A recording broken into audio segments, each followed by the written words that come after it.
Footballers are celebrities. Call it what you want, they're not relatable, and nor should they be. And it feels like once a footballer gets that elite status, their ego just increases so much. But what about those players that just aren't arsed at all? What about those players that score 40-yard screamers, pick up the paycheck, and they just head home? So in this video, we look at the art and the beauty of the unproblematic superstar. The thing is, I do like players that have an attitude. I do like players who do have an ego, who have passion, because at the end of the day, football is entertaining, and call it what you want. We all want to vicariously live through all of these players because we all want it to be one growing up. But there is just something about those lads that just don't seem to care at all.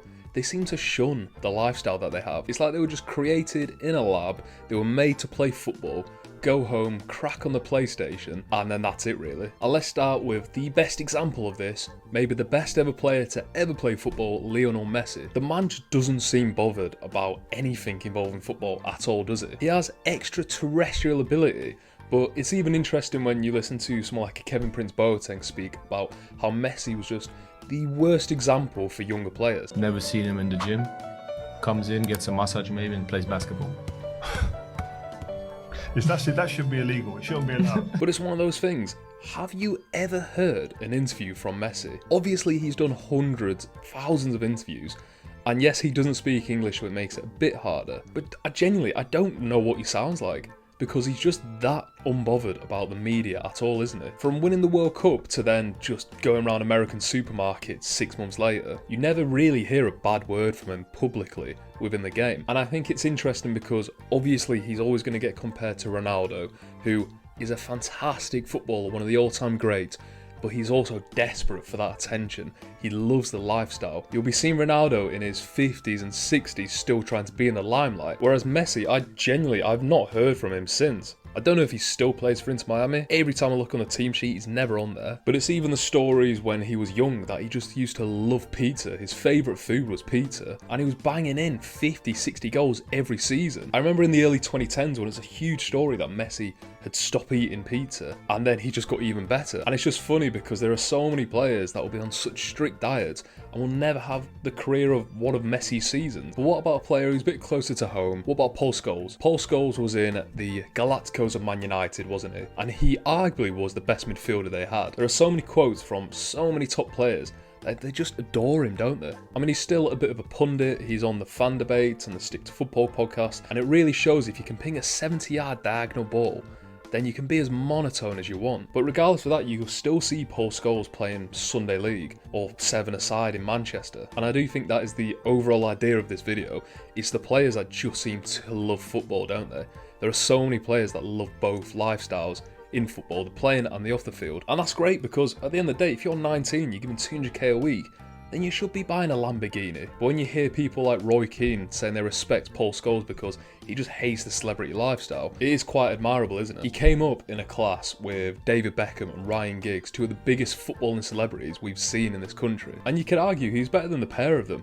And it's just like he didn't really care. Looking back, it especially seemed in the 90s that the football and celebrity culture just boomed, didn't it? You had Ronaldo, who was an A-list celebrity. You had the start of the Galacticos, you had the Inter Milan teams, you had the Arsenal Invincibles in the 2000s. And then you had this ginger fella who would just score screamers and never speak to anyone. My favourite of all time though, and maybe the nicest guy, maybe the player that we all want to like, is N'Golo Kante. I'm going to go out on a limb here. In his prime, let's call it 2015 to 2020, I think he is the best defensive midfielder to ever play football. I think he was that good. If I was an attacking midfielder for Chelsea or Leicester at that time, I just wouldn't be bothered about losing the ball because I know the little fella behind me is just going to pick it back up and give it straight back to me. You'll hear so many stories about him having to buy a car because he was running to training and then he just bought a Mini Cooper, missing his flight home, going to the local mosque, and then just going around a random bloke's house for tea and playing FIFA with him. You just know that Kante was one of those lads at school who no one ever bothered because he was such a lovely guy. But it just turns out he's one of the best footballers who ever lived. Guarantee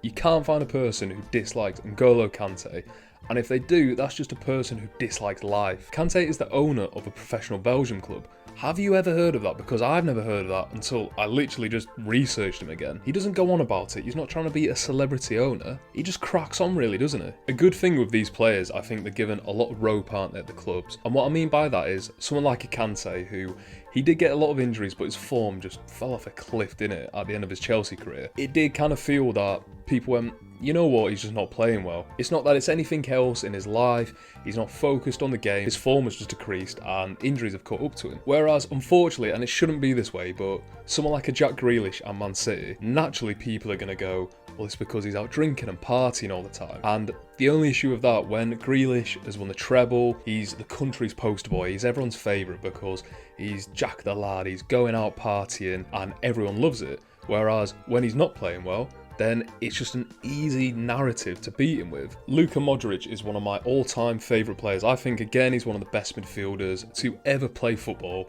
but he's unproblematic, isn't he? You never hear anything about Luka Modric. And also, you have to think he's probably the most famous person to ever come out of Croatia. So he's an absolute hero over there. But it just seems he cracks on. He just loves the game so much. And it's always funny when you have a player like that in the Galacticos, like maybe Paul Scholes at Man United. They're all celebrities over there and they all want to be in the media. But then you have this little player in midfield for Croatia who's just dribbling around everyone. Like I say, I don't want footballers to be relatable because they're not relatable, are they?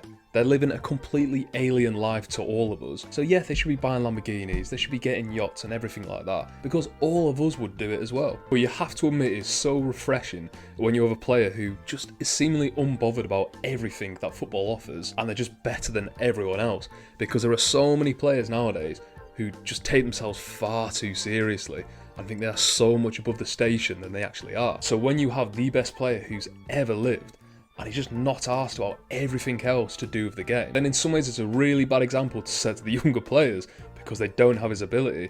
But in others, it's a great example on how not to take yourself too seriously. And remember, you are a bloke kicking a football around with 21 other men. But let me know what you think. Let me know who your favourite unproblematic superstar is. There are so many, isn't there? Maybe my favourite unproblematic athlete is Nikola Jokic in the NBA. The best player over there, and he hates basketball. He does not care. He goes back to his native home Serbia, watches horse racing, and does not involve himself with anything with the NBA lifestyle. And there are so mmany players like that in football. If you could leave a like, comment, subscribe, that'd be great. But thanks for watching.